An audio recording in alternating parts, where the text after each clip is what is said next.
back, and welcome to the awards, Alderson's Awards West Printwares.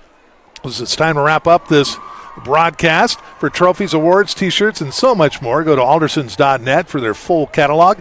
Welcome back to Tumwater District Stadium. Paul Beatty along with Matthew King, Keith King, and Kim King. For those watching live or on demand, or if you are watching this postgame show and the recap on Eli Sports Network, let's get to what happened here, Matthew. And again, a 13-0 lead as we had that in the halftime show for Franklin. Here in the second half, it was Black Hills just unable to get anything going here.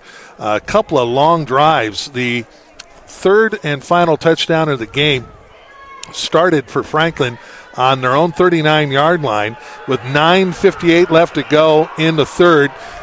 At the 3:47 mark, it was Duke Scott who ran that ball in, and to make it 19-0, taking more than 6 minutes off of that. After that, it was a matter of Franklin taking a lot of time off of the clock in between plays, and Black Hills just really not being able to get anything going offensively. Yeah, it was, which credit the Franklin defensive line to really shutting down anything that Black Hills tried to get going on offense. They could not get a single person, really. They tried different quarterbacks, just nothing was working. It was because of that defensive line of Franklin, just absolutely dominant in the run game. Made Black Hills, when they did try and run the ball, they had to run it side to side, which makes it a lot harder to pick up some positive yardage. So credit to that defensive line.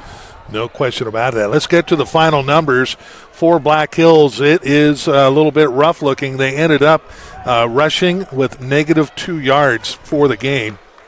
They ended up with 60 passing yards and 58 total yards for the game for Black Hills.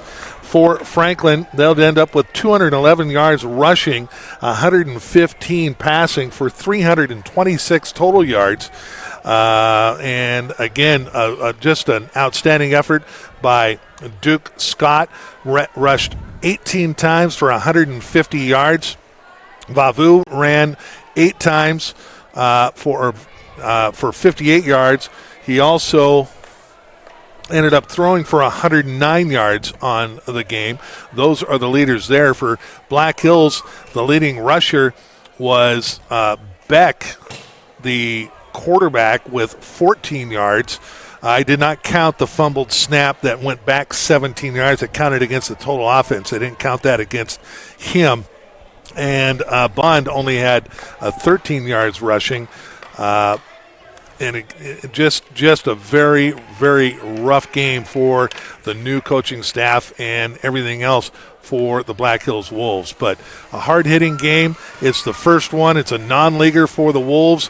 They've got a lot to work with now. They got a lot of video that they can take a look at and see if they can make some big differences in a hurry. Meantime, Franklin, they just got to be thrilled with what they've been able to accomplish here today.